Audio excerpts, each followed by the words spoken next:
اسلامی کہانی۔ قبر میں ہزاروں سال کیا کرو گے؟ ایک شہر میں ایک جوان لڑکا رہتا تھا۔ زندگی کی رنگینیاں ہی اس کا مقصد بن گئی تھیں۔ ہر رات دوستوں کے ساتھ محفلیں، ہنسی مذاق اور موبائل پر گھنٹوں گزر جانا۔ نماز کا وقت نکل جاتا مگر اسے کوئی پرواہ نہ تھی۔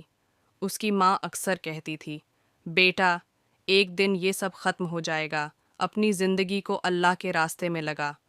مگر وہ ہنستے ہوئے جواب دیتا، آمی، ابھی تو میں جوان ہوں، بہت وقت ہے، بعد میں سب کر لوں گا۔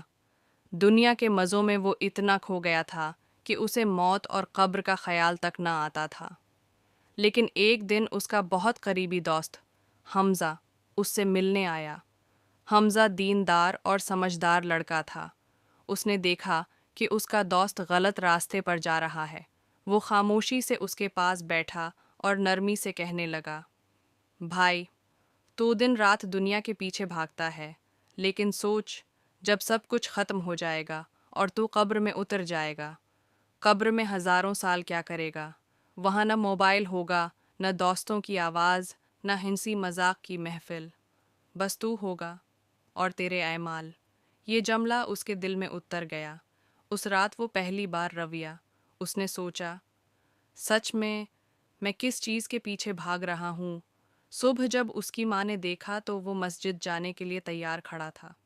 اس نے ماں کے قدم چومے اور کہا، امی، آج سے میں بدل گیا ہوں، آج سے میری زندگی صرف اللہ کے لیے ہے۔ وہ جوان جو کبھی نماز سے دور تھا، اب ہر نماز میں مسجد کی پہلی صف میں کھڑا ہوتا۔ لوگ حیران تھے، مگر اس کے چہرے پر سکون تھا۔ جب کوئی پوچھتا، تجھے کس چیز نے بدل دیا؟ وہ مسکرا کر کہتا، بس ایک جملہ، قبر میں ہزاروں سال کیا کرو گے۔ اس نے میری آنکھیں کھول دیں۔ سبق، مورل آف دا سٹوری: دنیا کے چند سالوں کے مزے کے لیے اپنی آخرت خراب مت کرو۔ یہ زندگی فانی ہے، مگر قبر اور آخرت ہمیشہ کے لیے ہے۔ جو آج اللہ کے لیے جیتا ہے، کل وہ قبر میں سکون سے سوئے گا۔